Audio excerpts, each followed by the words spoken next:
Hola, esto es Obvio Microbio. El podcast donde hablamos sobre microorganismos. En el capítulo de hoy, con Marta Vives, cómo erradicar una enfermedad.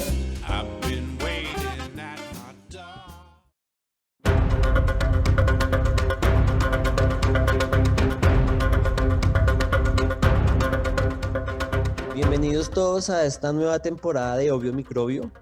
Vamos a iniciar esta segunda temporada hablando de un tema que puede estar en la cabeza de muchas personas, especialmente dentro del contexto de una pandemia que parece nunca tener fin. Y es, ¿será que es posible erradicar enfermedades? O por lo menos, ¿somos capaces como especie de erradicar una enfermedad con el desarrollo tecnológico y en ciencia que tenemos? Hasta el momento solamente una enfermedad se ha declarado erradicada a nivel mundial y es la viruela. Hay otras enfermedades como el polio, el sarampión, que tienen muy pocos casos, pero no han sido declaradas erradicadas. Y para eso tenemos a una invitada. Bueno, hoy en Obvio Microbio, para arrancar esta segunda temporada, tenemos una invitada de lujo, una invitada de la casa. Ella es microbióloga, doctora en ciencias, biología, es profesora titular del Departamento de Ciencias Biológicas en la Universidad de los Andes. Y bueno, ha trabajado muchísimo en muchísimas áreas de la microbiología, desde la bioremediación hasta la biología de bacteriófagos. Entonces, con todos y todas ustedes, Marta Vives. Marta, muchas gracias por aceptar nuestra invitación y bienvenida. Gracias Juan Camilo y Santiago por esa presentación tan linda. Estoy yo honrada de estar aquí en este episodio. No, somos nosotros los que estamos honrados, de verdad, tenerte aquí como invitada.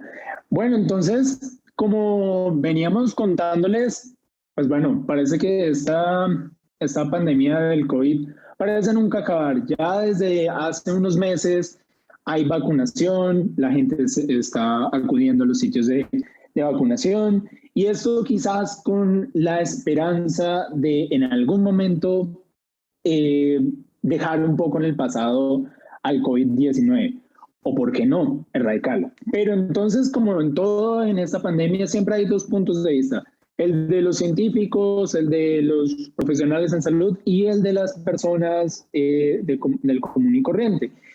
Y entonces, algo común entre estas dos poblaciones, por así decirlo, es, bueno, ¿qué hace falta para erradicar una enfermedad? Entonces, ahí la primera pregunta para ti, Marta, sería, bueno, ¿qué deberíamos tener en cuenta para considerar erradicar una enfermedad? Y si es diferente la perspectiva de erradicar una enfermedad de la comunidad científica a las personas del común y corriente de la vida o de los ciudadanos. ¿Tú qué piensas? Pues gracias Juan Camilo y Santiago nuevamente por esta invitación. Yo pienso que sí es posible erradicar enfermedades. Seguramente ustedes saben del grupo de enfermedades que se consideran erradicables y los criterios que existen para incluir una enfermedad en esa categoría de enfermedad erradicable. Entonces, sí, las enfermedades se pueden erradicar, sin embargo, para que eso suceda, tienen que confluir varias cosas. Una, por ejemplo, es pues muy enmarcada en el tema del podcast que ustedes dirigen, es que sea una enfermedad infecciosa, ¿sí? Que esté causada por un microorganismo, que ese microorganismo esté identificado, que ojalá sea un solo microorganismo el causante de esa enfermedad, yendo un poquito más al fondo, que ojalá no haya mucha variabilidad en ese microorganismo. Y pues ahí ustedes ya pueden ir imaginándose dónde empezamos a tener dificultades para erradicar las enfermedades. Segundo, que el humano, ¿cierto? Que nosotros los humanos seamos el hospedero de esta enfermedad, porque cuando hay otros hospederos, pues se vuelve bastante más complejo su control.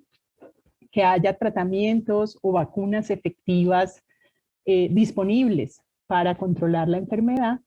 Y otro punto muy importante es que haya decisión política y soporte económico para pues, darle los recursos que se requieren para los programas de erradicación.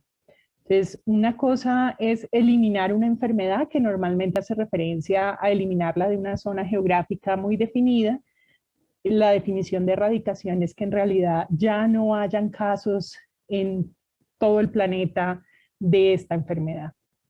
Entonces, pues cumplir con esos criterios que les mencioné no es fácil siempre, ¿cierto? Tiene tanto variables biológicas como variables económicas, como variables políticas para poder llegar a cumplirse, más otras consideraciones, pero es posible. Y los ejemplos que tenemos, pues claramente ya Santiago mencionó uno, que es la viruela, que se declaró erradicada del planeta entre el año 79 y el año 80, después de muchos años de haber vivido con ella, después de muchos años de haber tenido una vacuna disponible. Y la otra enfermedad que también se considera erradicada, esa más reciente, tal vez en el 2011, es una enfermedad que afecta al ganado, que es la peste del ganado. Esas son las dos únicas enfermedades que se han erradicado. Curiosamente, la erradicación de la peste del ganado ocurrió sin que hubiera una vacuna disponible en el momento, cuando se empezó en realidad a pensar que se podía erradicar. Entonces, pues hay varias aproximaciones. Entonces, la respuesta corta es sí, es posible erradicar enfermedades, pero con una serie de condicionales que deben cumplirse para que eso suceda. Marta, ¿y no consideras que dentro de esas variables que nos mencionas, la cultura ciudadana puede también jugar un papel muy importante, pensando en que la cultura de cada país y incluso dentro de cada país, cada grupo poblacional puede tener consecuencias graves en la erradicación de la enfermedad? Pensemos en estos movimientos antivacunas o en el caso de COVID, aquellos que no quieren utilizar el tapabocas o no el distanciamiento físico. ¿Cómo ves esa variable del comportamiento humano en cuanto a lograr erradicar una enfermedad? Es importante, Santiago, y de hecho, fíjate que la erradicación de la viruela no hubiera sido posible si no hubiera un alcance de la vacunación a nivel global, ¿sí? Si eso no hubiera sucedido, pues realmente no hubiéramos podido hablar de la erradicación de la viruela. Entonces, los movimientos antivacunas hacen, yo creo que un efecto importante, pero no podemos olvidar que esto tiene un trasfondo de educación, ¿sí?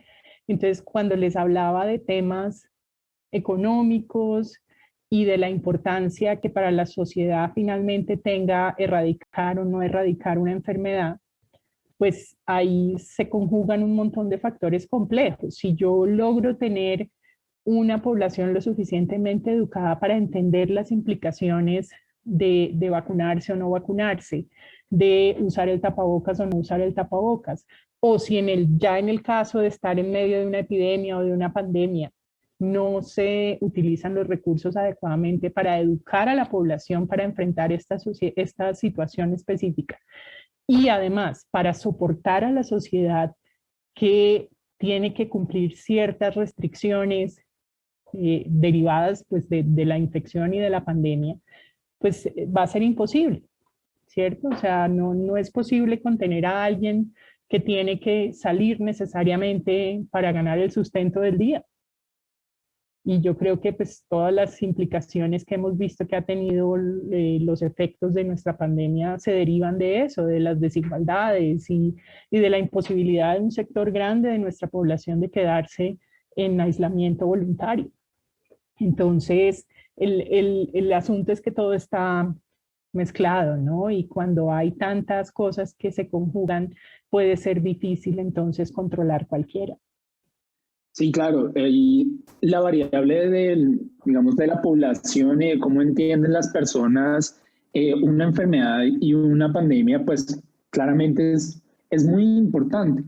Y por ejemplo, en este caso digamos, de la vacunación contra el COVID-19, quizás en algún momento las personas entendieron que, bueno, ese es como el principio del final.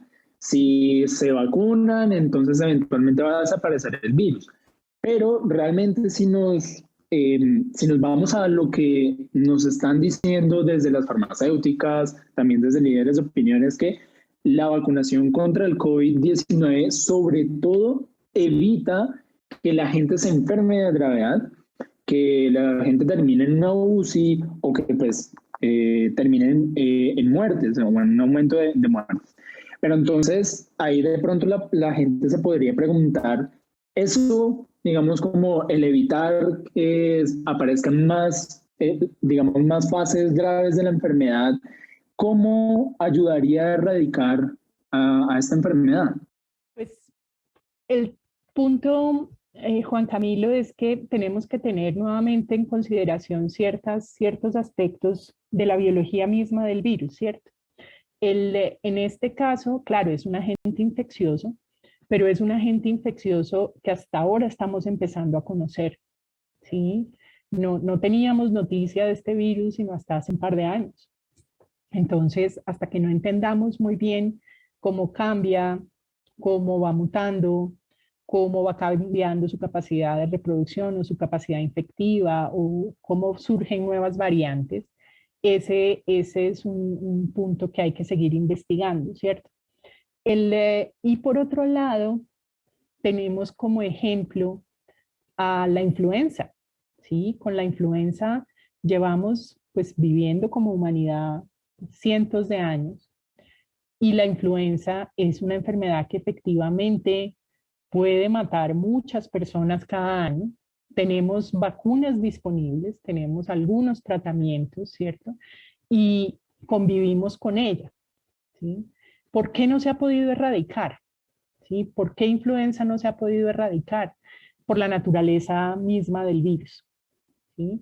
Porque es muy variable, porque tenemos que estar todo el tiempo ajustando las variantes que van en la vacuna, porque es la naturaleza de un virus de tipo RNA, porque se dispersa muy fácilmente y muy probablemente esto mismo va a suceder con el virus SARS-CoV-2, causante de la COVID-19. Es un virus que también es RNA. Hemos visto que el RNA es un material genético que cambia más fácilmente que el DNA. Es decir, tiene una tasa de mutación más alta, lo que significa que finalmente vamos a tener variantes circulando, ¿sí? Acuérdate que la vacunación no evita que te infectes, ninguna vacuna lo hace, ¿sí? Las vacunas no evitan que te infectes. Lo que sucede es que evitan que te enfermes gravemente o que te enfermes porque a veces vacunado no te das cuenta que te has enfermado, porque no tienes ningún síntoma, que te has infectado porque no tienes ningún síntoma. Y pues de esa manera no se convierte en un problema tan serio el que la enfermedad siga circulando en la población, que el virus esté circulando entre la población. Entonces, una de las condiciones, recuerden, es que ojalá el agente causal de la enfermedad fuera uno solo y tuviera solo como hospedero al humano.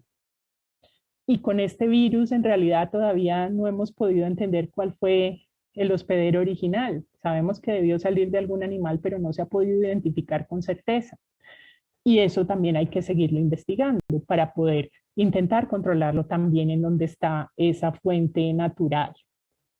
Entonces, si uno logra ir descubriendo esos puntos que todavía son desconocidos, ir llenando estos vacíos de información, aumenta la probabilidad de que uno pueda erradicar la enfermedad.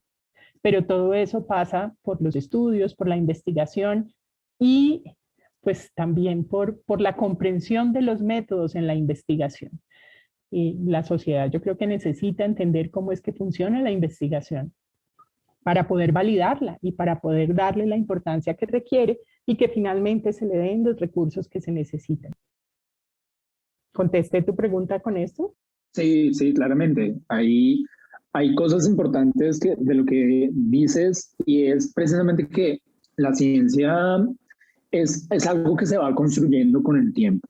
Y conforme uno va conociendo más y más los patógenos, pues va a encontrar cuáles son sus puntos débiles y eventualmente cómo se pueden llegar a controlar. Y es que, claro, uno no se alcanza a imaginar, digamos, la envergadura de lo que puede ser una enfermedad infecciosa. Si, por ejemplo, hablamos de la viruela, que es el ejemplo de enfermedad humana que ha sido erradicado, la humanidad había vivido con la viruela desde hace muchos años atrás. Mucho de ese tiempo, claro, no habían avances científicos que permitieran entender el virus, pero igual en el momento en que se empezó a entender la naturaleza de esta enfermedad, pasó también muchísimo tiempo hasta poder erradicarla. Así es, Juan Camilo, y eso, digamos que nos da una señal de lo complejo que puede ser articular todas estas cosas que se requieren para erradicar la enfermedad. Fíjate que pues la viruela es el ejemplo que pues, sabemos que ha acompañado a la humanidad porque hay indicios de que las momias egipcias tenían cicatrices de viruela en la piel. O sea, estamos hablando de miles de años atrás. Y más o menos 1766 o 7, no recuerdo, Edward Jenner habla de la variolización, ¿cierto? Se conocía desde antes que en Oriente Medio se usaba una práctica de inmunización también con como con la piel que se derivaba de las lesiones de la viruela. Y a pesar de eso, pues todavía había una mortalidad muy alta causada por viruela. Incluso después de que se empezó a vacunar, que ya fue pues en el siglo XX, pues ahí en ciertos países empezó a decaer esa tasa de mortalidad causada por la viruela, pero no fue sino hasta que la Organización Mundial de la Salud, y ya estamos hablando de mediados del siglo XX, dijo, mire, hay que montar un esfuerzo coordinado, ¿sí? Si no, esto no va a funcionar. Y arrancaron con un programa a nivel mundial que no tuvo los recursos necesarios, entonces por eso realmente se fue postergando la real erradicación. Y como sabemos, pues solo fue verdad hasta 1980. Entonces tenemos una historia básicamente desde 1700 a 1800 a 1900, o sea, 200 años desde que conocíamos la posibilidad de usar una vacuna hasta que realmente se erradicó la enfermedad. Y esto con una enfermedad que cumple con esos criterios, ¿cierto? Hasta el momento no se conoce que la viruela afecte otro organismo distinto al ser humano. Solo se conocían dos variantes de la viruela, del virus de viruela, el viruela mayor y viruela minor, o major y minor. Y pues la vacuna servía para esas dos variantes. Entonces es como un modelo que nos muestra que es posible, pero aún en esas condiciones que biológicamente lo facilitan, si no se trabaja en conjunto desde los demás aspectos, pues sencillamente no se logra o toma mucho tiempo para que se logre. Marta, como nos has mostrado y hemos ejemplificado, erradicar una enfermedad puede tardar décadas o más tiempo. Digamos, pensémoslo en el contexto actual donde tenemos un desarrollo tecnológico y científico más avanzado que en siglos anteriores, igual puede tardar mucho tiempo. ¿Qué deberíamos entonces cambiar como sociedad para poder vivir tranquilos? Pensando no sé si a ti te pasa, pero muchas veces le pregunta a uno, ¿hasta cuándo tendré que usar tapabocas? ¿Hasta cuándo va a seguir todo como está ahorita en medio de la pandemia? Y yo no sé si tal vez lo que tengamos que pensar es que como sociedad tendremos que adaptarnos como cualquier otra especie a las circunstancias en las que nos encontramos. ¿O cómo lo ves tú? Pues yo sí creo que, vuelvo a poner el ejemplo de influenza, Santiago. A mí me parece que este virus se parece bastante a la influenza. Si uno mira los datos de muertes o de enfermedades graves por influenza anual que la conocemos también desde hace decenas de años y que se está contando cuántas personas son afectadas o mueren anualmente por influenza, pues es la misma situación. ¿Sí? Es un virus que se transmite de la misma forma, es un virus que se controla de la misma forma. Gracias de verdad al avance en las investigaciones y en el desarrollo de diferentes tecnologías y plataformas pudimos tener una vacuna efectiva en tiempo récord. ¿Sí? O sea, estamos en el punto de en un año haber tenido una respuesta efectiva, una solución para controlar la enfermedad de manera bien efectiva, lo que en otros casos de otras enfermedades se demoró decenas de años. Entonces, yo sí creo que nosotros podemos estar tranquilos. Yo realmente no creo que el uso de tapabocas sea una gran restricción, ¿cierto? Yo veo que cada vez más se están abriendo nuevamente todas las opciones de movilidad, de trabajo, de visitar sitios distintos y lentamente estamos volviendo pues a algo muy similar a lo que teníamos antes de que iniciara la pandemia. Que haya algunas cosas que siguen, digamos, un poco diferentes, como ventilación de los espacios, mantener los aforos, cuidar el distanciamiento pues, físico y el uso de tapabocas y el lavado frecuente de manos. Con toda sinceridad, yo no creo que esas pequeñas adaptaciones o ajustes en el comportamiento hagan que uno sienta que debe tener miedo. ¿Sí? En conversaciones obviamente informales con diferentes personas, es interesante oír que todo el mundo dice, oiga, ya no tengo gripas. Antes a mí me daban 6 o 7 gripas al año, este año no me ha dado ni una. Claro, claro, me lavo las manos, uso el tapabocas, no estoy en sitios tan apiñuscados con la gente.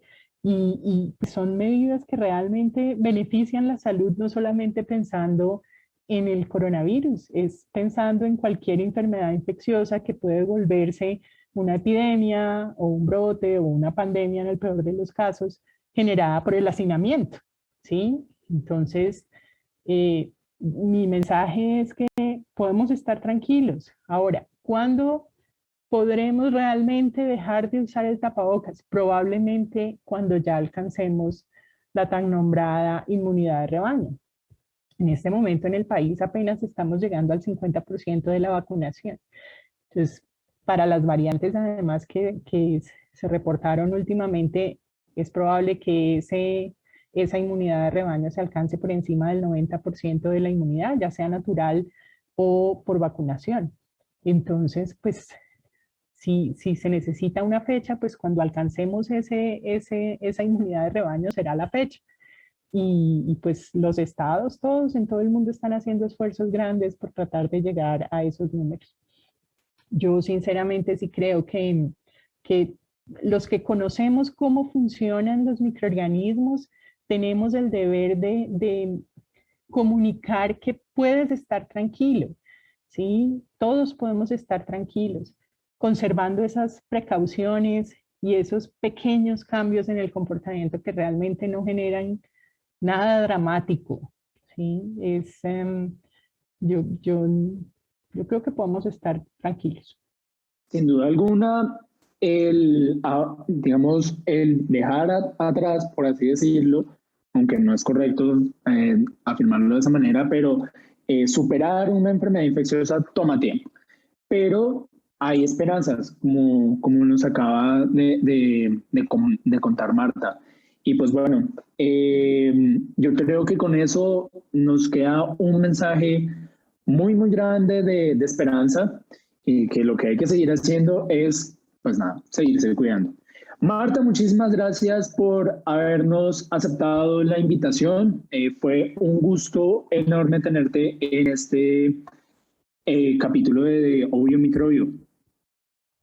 La encantada soy yo, muchísimas gracias. Y me alegra mucho que hayan traído este tema.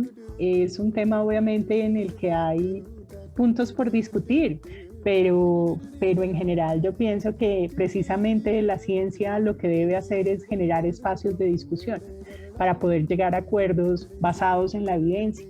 Entonces, muchas gracias y felicitaciones nuevamente por este esfuerzo de Obvio Microbio.